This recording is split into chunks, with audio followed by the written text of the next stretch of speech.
Hello बच्चों, आज हम लोग डिस्कस करेंगे क्लास 9 में मैथ्स का 5th chapter introduction to Euclid's geometry. तो बच्चों, यूक्लिड्स कोई ग्रीक में मैथमेटिशियन हुए हैं, उन्होंने कुछ प्रॉपर्टीज दी थी मैथ के अकॉर्डिंग, कुछ डेफिनेशंस उन्हें शो की थी। तो उन डेफिनेशनों को उन्हें 2 पार्ट्स में डिवाइड किया था, एक्सम्स एंड पोस्टुलेट्स। तो एक्सम्स वो प्रॉपर्टीज या डेफिनेशन बोलेंगे वो जो सभी मैथमेटिक्स की किसी भी प्रॉपर्टी में यूज की जा सकती थी, और जो पोस्टुलेट्स होते थे वो ओनली ज्योमेट्री के लिए कुछ डेफिनेशन दी थी। तो यहाँ पे कुछ एग्जाम्स को हमने लेंगे, तो 7 एग्जाम्स, कुछ उनके मेन एग्जाम्स यहाँ पे देखिए मैंने लिखे हुए हैं। तो यहाँ पे देखिए फर्स्ट दिया हुआ है एग्जाम्स में, things which are equal to the same things are equal to the one another. यानी अगर दो वैल्यूज कोई इक्वल है, things which are equal to the same things, यानी तो अगर कोई दो ऑब्जेक्ट को ले लें या कोई दो फिगर ले लें या कोई कुछ भी ले लें, कोई सब्सटेंस कोई ले लें दो, तो अगर वो आपस में इक्वल है तो उनके हर कंडीशन में वो दोनों इक्वल होंगे, शेप में, साइज में। तो फर्स्ट की कंडीशन ये कोई दो चीज अगर हम सपोज कर लेते हैं, then they are equal to the one another. Secondly है, ये एग्जाम्स है जो मैथमेटिक्स की किसी भी स्ट्रीम में यूज किए जा सकते हैं, अलजेब्रा हो, ज्योमेट्री हो, या किसी भी स्ट्रीम में यूज किया जा सकते हैं। Secondly, if equals are added to the equals, the wholes are equal. जैसे कोई दो क्वांटिटी हमें ली हमने, जैसे ये सेकंड के लिए देखिए, सेकंड लिए अगर दो क्वांटिटी ले ले, सपोज करिए जैसे 5 है, तो 5 इक्वल होता है, तो क्या लिखा है, equal are added to the equals, the whole are equal. तो अगर दो चीज इक्वल है, इसमें इक्वल वैल्यू ऐड कर दी जाए, सपोज करिए दोनों साइड 2 ऐड कर दें, तो इनकी होल वैल्यू देखिए क्या आएगी, 7। तो ये भी जो है आपस में इक्वल होगी। तो ये सेकंड प्रॉपर्टी ये दी थी कि अगर दो वैल्यू इक्वल है और उसमें कुछ वैल्यू अगर इक्वल ऐड की जाती है, तो उनका टोटल जो होगा वो भी आपस में इक्वल होगा। तो ये जो है सेकंड प्रॉपर्टी के अकॉर्डिंग दी थी।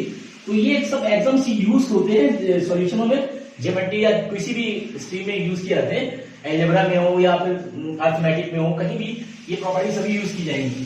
थर्ड में देखिए, if equals are subtracted from the equals, the remainings are equal. जैसे दो वैल्यू इक्वल है, सपोज करिए कोई है जैसे 9 इक्वल है, ये दोनों आपस में इक्वल है, और इसमें इक्वल वैल्यू सब्ट्रैक्ट कर दिया है, दोनों में 5 अगर माइनस कर दिया है, तो देखिए क्या आएगा, 4, और इसका भी 4 आएगा। तो ये वैल्यू भी आपस में इक्वल होगी, ये दोनों वैल्यू भी इक्वल होंगी।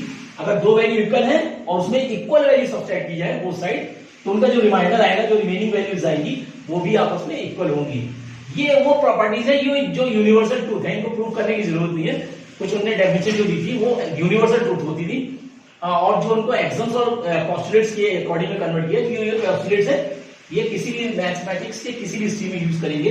तो ये कंडीशन लगती थी कि अगर कुछ दो वैल्यू इक्वल है और उसमें कुछ इक्वल वैल्यू अगर सब्ट्रैक्ट की जाए, तो उनका रिमाइंडर जो वैल्यूज आएंगी, रिमेनिंग वैल्यूज जो आएंगी, वो भी आपस में इक्वल होंगी। तो ये थर्ड के लिए है, देखिए। और उसके बाद नेक्स्ट फोर्थ में देखिए, फोर्थ में दिया हुआ है, things which are coincide with one another are equal to the one another. अगर कोइंसाइड यानी जैसे कोई सपोज करिए लाइन ले लेते हैं, ये है ए बी, जैसे कोई लाइन ले ली ए बी, और कोइंसाइड है, तो कोइंसाइड यानी एक ही लाइन को रिप्रेजेंट कर रही है, या सी डी बी सी में है, दोनों कोइंसाइड्स है, तो ए बी जो होगा वो सी डी के इक्वल होगा। अगर वो कोइंसाइड्स है, then they are equal to the one another. ये दिया है, things which are coincide one another are equal to the one another. अगर ए बी और सी डी दोनों कोइंसाइड है, एक ही लाइन के ऊपर ड्रॉ की गई है दोनों लाइनें, तो वो आपस में इक्वल होंगी। तो ये फोर्थ प्रॉपर्टी उन्होंने दी थी।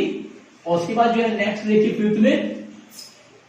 फिफ्थ में दिया हुआ है, the whole is greater than the part. यानी किसी भी वैल्यू को, सपोज करिए हमने कोई वैल्यू ले ली 10, इसको 2 पार्ट्स में हमने डिवाइड कर दिया, एक ले लिया 6, एक ले लिया 4। देखिए 10 को हमने 2 पार्ट्स में डिवाइड कर दिया, तो ये लिखा है the whole is greater than the part. तो अगर 10 को हमने 2 पार्ट्स में डिवाइड कर दिया, 6 और 4, तो ये जो पार्ट होंगे इनसे ये होल होगा, whole is greater than the part. ये पार्ट होगा इसके, तो ये होल है, ये होल वैल्यू हो गई, ये होल वैल्यू होगा, और ये पार्ट हो गए, ये पार्ट।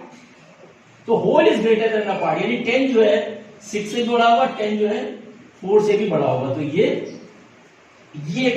फिफ्थ कंडीशन ये दी थी, the whole is greater than the part, यानी किसी वैल्यू को हमने 2 पार्ट में डिवाइड कर दिया, तो ये जो दोनों पार्ट होंगे, तो ये 10 से ये भी छोटा होगा, फर्स्ट पार्ट भी छोटा होगा और सेकंड पार्ट भी छोटा होगा। तो ये एक पॉसिबिलिटी दिया था एग्जाम। तो ये कंडीशन ये थी फिफ्थ में। और उसके बाद 6 में देखिए, 6 में दिया हुआ है, things which are double the same things are equal. यानी दो वैल्यू कहीं ले लेते हैं, जैसे ए है, ए के इक्वल है, अगर इनका डबल किया जाए तो क्या आएगा, 2a, ये भी आपस में इक्वल होगा। यानी कोई दो वैल्यू इक्वल है, अगर दोनों को डबल कर दें तो उनका जो वैल्यू आएगी, टोटल वैल्यू जो आएगी, वो भी आपस में इक्वल होगी। तो ये जो है 6 पॉस्टुलेट दिया था उन्होंने, एक्सम्स दिया था, और 7 में दिया था things which are half of the same things are equal to the one another, यानी दो वैल्यू अगर इक्वल है, सपोज करिए बी जो है बी के इक्वल है, तो दोनों का अगर 2 से डिवाइड कर दें तो इनकी होल वैल्यू जो होगी यानी b/2 which is equal to the b/2, तो ये भी आपस में इक्वल होगी।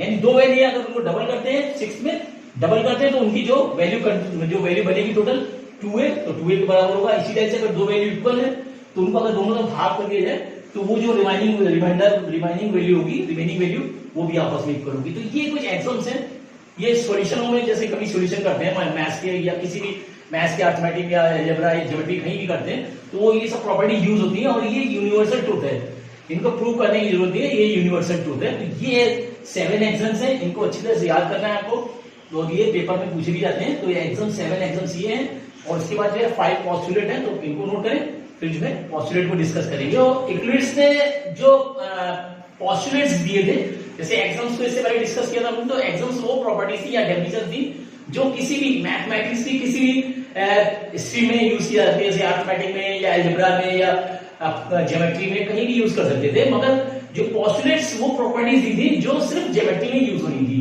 जो ज्योमेट्री के लिए दी थी, उन डेफिनेशन जो भी ज्योमेट्री टोटल डेफिनेशन दी थी उनको 2 पार्ट्स में डिवाइड किया था, एक्सम्स एंड पॉस्टुलेट्स। तो एक्सम्स कहीं भी यूज कर सकते थे, मगर पॉस्टुलेट जो दिए थे वो सिर्फ ओनली फॉर ज्योमेट्री। तो उसमें कुछ ये 5 पॉस्टुलेट गिवन है, तो इनको डिस्कस करते हैं एक एक करके। देखिए, तो फर्स्ट के लिए देखिए, फर्स्ट के लिए ए स्ट्रेट लाइन में be drawn from any one point two any other point, यानी कोई भी एक स्ट्रेट लाइन एक पॉइंट से दूसरी पॉइंट तक ड्रॉ कर सकते हैं। तो ये वैसे पॉइंट थे, इनको मिला दिया, ए पॉइंट से यानी ए है तो बी है, तो फर्स्ट पॉसिबिलिटी ये था कि एक पॉइंट से ए स्ट्रेट लाइन में be drawn from any one point two the any other point, एक पॉइंट से दूसरे पॉइंट तक वो लाइन अगर मिला दें तो वो स्ट्रेट लाइन को ड्रॉ करना हुआ। तो ये फर्स्ट का था, ये कंडीशन पॉसिबिलिटी ये ज्योमेट्री में यूज होती है। सेकेंडली देखा है, एक terminated line can be produced infinitely, यानी टर्मिनेटेड लाइन जो टर्मिनेट हो गई, जैसे सपोज ये है टर्मिनेटेड लाइन है, देखिए टर्मिनेट हो गई, नाइदर टर्मिनेटेड लाइन है, इसको इनफाइनाइटली किसी भी साइड ड्रॉ कर सकते हो, मतलब बोथ साइड, टू इंस्टेंस के ए एंड बी। तो इनफाइनाइटली क्या है, टर्मिनेटेड लाइन को इनफाइनाइटली प्रोड्यूस किया जा सकता है। यहाँ पे इसको इधर भी ले जाइए, इस तरह से ले जा सकते हैं, और या फिर इसको जो है टर्मिनेटेड लाइन को इस तरह से भी ड्रॉ किया जा सकता है, यानी इसको इनफाइनाइट तक जहां तक लाइन को ड्रॉ करना चाहे लाइन को ड्रॉ किया जा सकता है। तो सेकंड जो है ये प्रॉपर्टी ली दी थी। और थर्ड देखिए दिएगा, तो सेकंड प्रॉपर्टी हो गई। थर्ड में देखिए दिया हुआ इनमें, थर्ड में दिया circle can be drawn with any centre and any radius. तो किसी भी सर्किल को ड्रॉ करेंगे, कोई एक पॉइंट का रिक्वायरमेंट होता है तो पॉइंट ले लिया। अब सर्किल कोई भी पॉइंट कहीं भी ड्रॉ कर सकता है, उसका कहीं पॉइंट लेके, और रेडियस कुछ भी हो, रेडियस के अकॉर्डिंग जितना भी रेडियस होगा उसके अकॉर्डिंग में यहां लेके, और ये रेडियस सपोज करिए इस तरह से ये, तो ये रेडियस सपोज करिए 2 सेंटीमीटर है, तो रेडियस कुछ भी ड्रॉ करते हैं 2 सेंटीमीटर या 1 सेंटीमीटर इस तरह से, यानी एनी रेडियस, यानी any centre and any radius, ये हो गया, ये बी हो गया।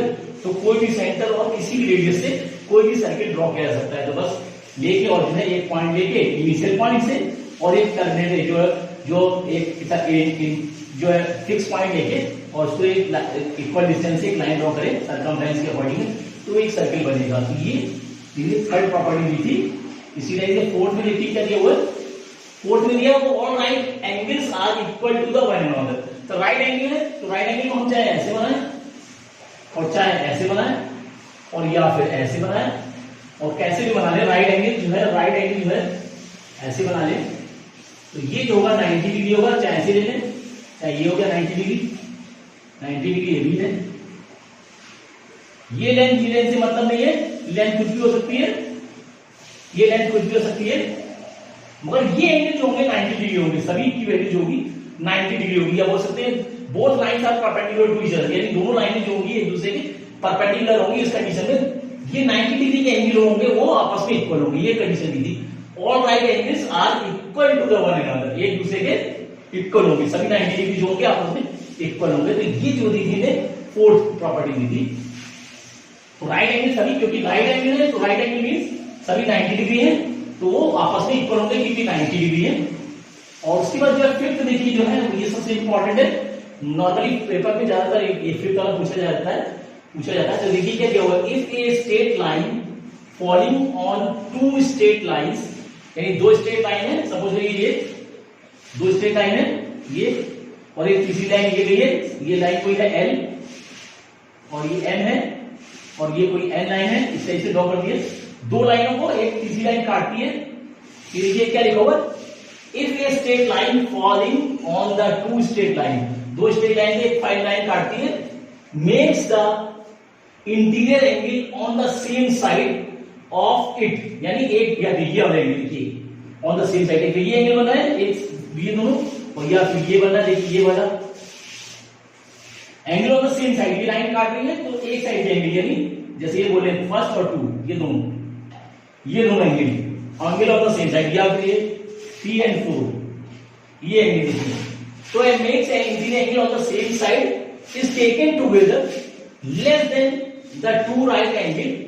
अगर इन दोनों की वैल्यू, यानी सपोज करिए ये एंगल 1 प्लस एंगल 2 की वैल्यू अगर 90 डिग्री से कम है, टू राइट एंगल यानी 180 डिग्री से कम है, देखिए क्या लिखा है, is less than two right angles then the two straight lines if produced infinity meet on the same side, on the side on which the sum of the angles is less than two right angle। अगर ये दोनों की value कम है, यानी 1 और 2 का सम जो है 180 से कम है, तो ये लाइनें जो है उसी साइड मिलेगी, इस तरह से करके यहां जाके कहीं मिलेगी, यहां पे मिलेगी, यानी angle of the same side, यानी 1 और 2 की वैल्यू अगर कम है तो उन लाइनों को अगर बढ़ाया जाए तो वो उसी साइड मिलती है जिस तरह की एंगल जो है कम है। और अगर इनकी वैल्यू ज्यादा है, एक first condition, second if angle 1 plus angle 2 की वैल्यू 180 से अगर ज्यादा है तो वो उसकी अपोजिट साइड मिलेगी, यानी इसको बढ़ाएंगे इधर से तो यहां पे कहीं मिलेगी। इस चीज का ध्यान रखना है, बहुत इंपॉर्टेंट पॉइंट है। तो ये दो लाइनों को अगर कोई तीसरी लाइन काट रही है, ट्रांसवर्सल लाइन होगी, इसको बोलेंगे ट्रांसवर्सल। तो ट्रांसवर्सल लाइन काट रही है और angle on the same side, जिसको कोइंटिरियर बोल सकते हैं, ये angle on the same side या कोइंटिरियर एंगल बने, जो कोइंटिरियर एंगलों का सम अगर 180 से कम है, दोनों का सम 180 से कम है, तो अगर उनको लाइनों को मिला दे तो ऑन द सेम साइड, यानी दोनों को उसी साइड मिलेगी, जिस तरह के एंगल कम है वो उसी साइड जाके मिलेंगी। और सेकंड कंडीशन, अगर दोनों की वैल्यू 180 से ज्यादा है तो ये अपोजिट साइड पे लाइन अगर बढ़ाई जाए तो अपोजिट साइड पे मिलेंगी। तो ये बहुत इंपॉर्टेंट पॉइंट है। तो इस चीज को अच्छी तरह से, इन पोस्टुलेट्स और एग्जाम्स को अच्छी तरह से याद करिए, क्योंकि ये पेपर में आते हैं, तो इनको अच्छी तरह से रफ में फिगर बना सकते हैं। बस कंडीशन वो है कि दो लाइनों का अगर तीसरी लाइन कोई काट रही है, ट्रांसवर्सल लाइन से बोलेंगे, तो अगर दोनों का interior co-interior angle on the same side in a transversal when less than 180 degree, then they meet on the same side when lines are produced infinitely, यानी लाइनों को अगर बढ़ाया जाए तो उसी साइड मिलेगी जिस तरह के एंगल कम होंगे, एंगलों का सम जिस तरह 180 से कम होगा वो उसी साइड जाके मिलेंगी। और अगर दोनों का सम 180 से ज्यादा है, then they meet on the opposite side मिलेंगी when the lines are produced infinitely. अगर इनफाइनाइटली बनाएंगे तो ये, अगर दोनों का सम 180 ज्यादा है तो वो अपोजिट साइड जाके इनफाइनाइट पे मिलेगी।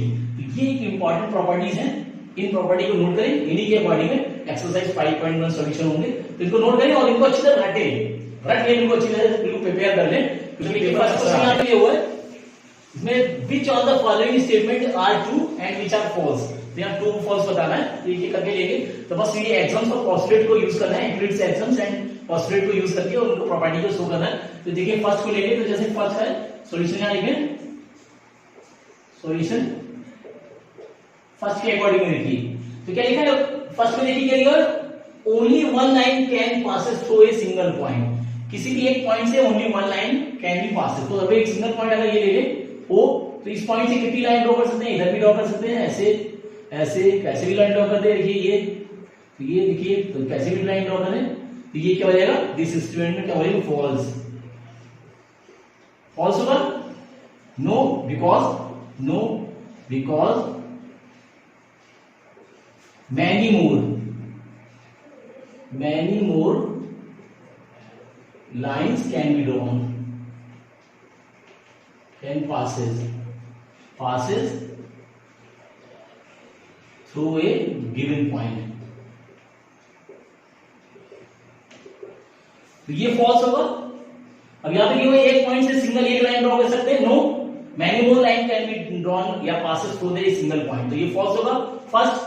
सेकंड में देखिए दिया हुआ क्या दिया हुआ, there are an infinite number of lines which passes through the two distinct points. आपको दो पॉइंट ले लिए, सपोज करिए ए और बी, तो इनसे एक लाइन ड्रॉ करें तो एक ही लाइन जाएगी, बाकी अगर यहाँ नीचे है तो ऐसे चली जाएगी ऐसे चलेगी, देखिए तो ये एक ऐसे ऐसे हो सकती है, तो ये भी फॉल्स होगा।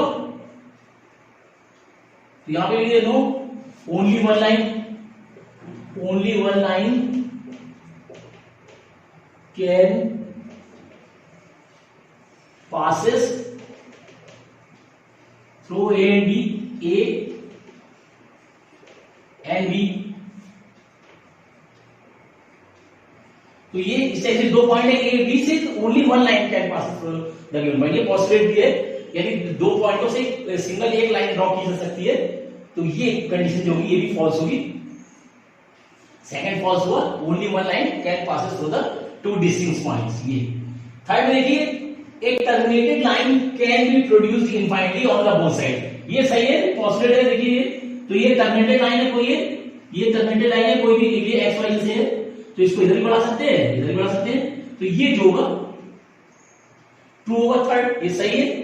तो टर्मिनेटेड लाइन को हम लेफ्ट साइड या राइट साइड कितना भी बढ़ा दें, इनफाइनाइटली तक अनंत तक ले जा सकते हैं, तो ये जो होगा ट्रू होगा। नेक्स्ट फोर्थ देखिए, if two circles are equal then their radius and are equal, तो ये भी ट्रू होगा। फोर्थ वाला देखिए, फोर्थ वाले में ये भी ट्रू होगा,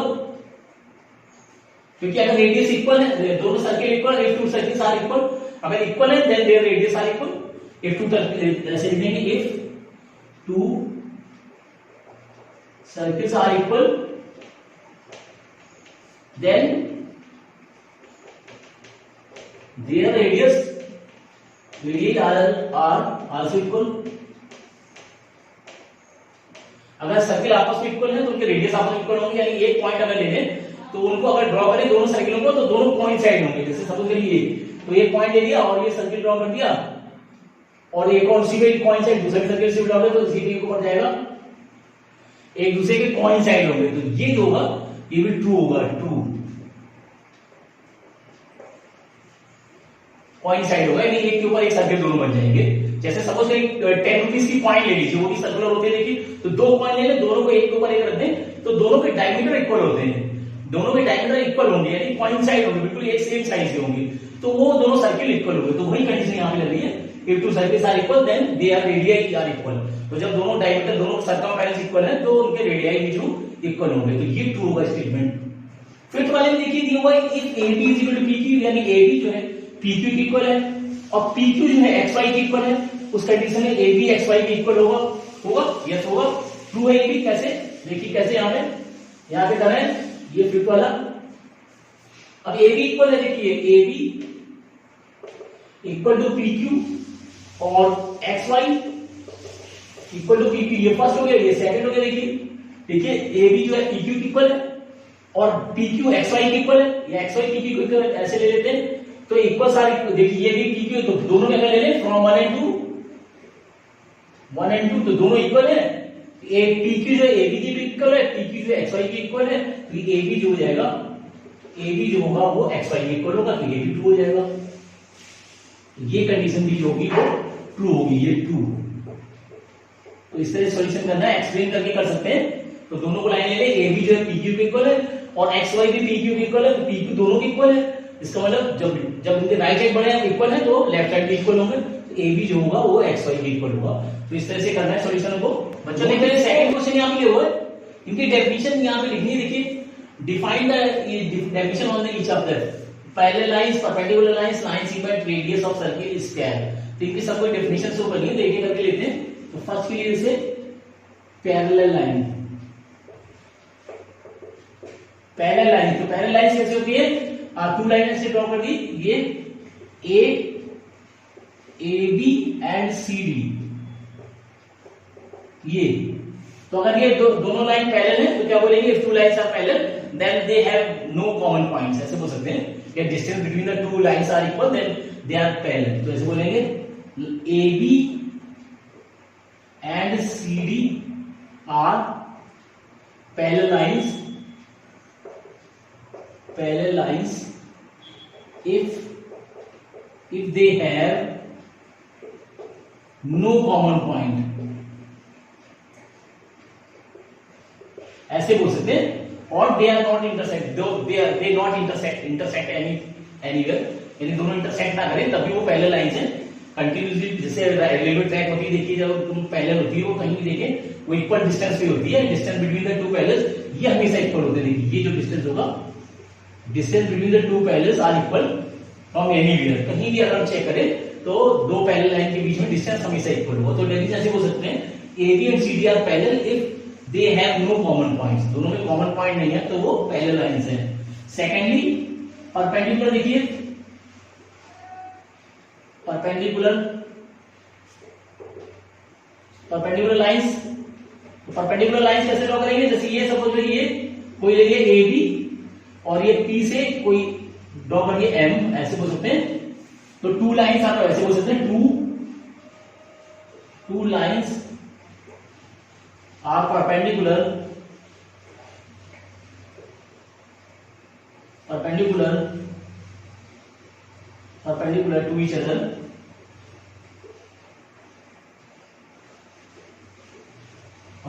to each other if angle between them is equal to 90 degree, ऐसे बोल सकते हैं। if two lines are perpendicular to each other then the angle between them is 90 degree, यानी दो अगर लाइन परपेंडिकुलर है तो उनके बीच का एंगल जो होगा वो 90 डिग्री होगा या राइट एंगल हो सकता है बीच का दोनों का, तो उसी को बोलेंगे परपेंडिकुलर लाइंस। तो ये सेकंड डेफिनेशन हो जाएगी। और थर्ड में देखिए क्या दिया हुआ, थर्ड में दिया है रेडियस ऑफ ए सर्किल। तो रेडियस ऑफ ए सर्किल, तो रेडियस को डिफाइन करेंगे। तो रेडियस जैसे समझ करिए सर्किल है तो ये ओ है और ये जो होगा ये रेडियस होगा। तो क्या बोलेंगे रेडियस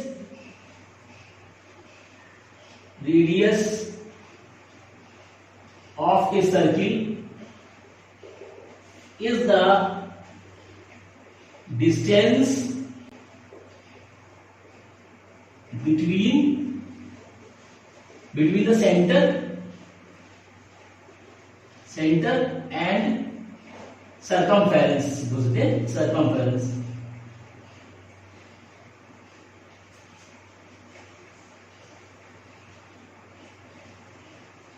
ये सर्कम, ये डिस्टेंस, यानी सर्कमफ्रेंस से सेंटर के बीच की दूरी को ही रेडियस बोलते हैं। तो ये जो होगा ये रेडियस होगा।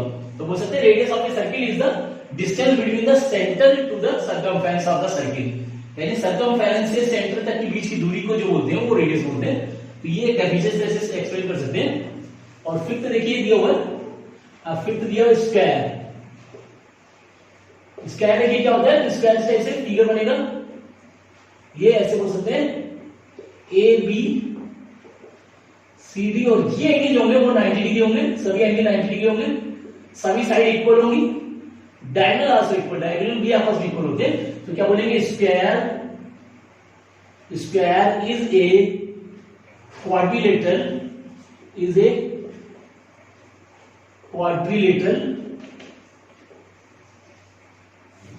in which all sides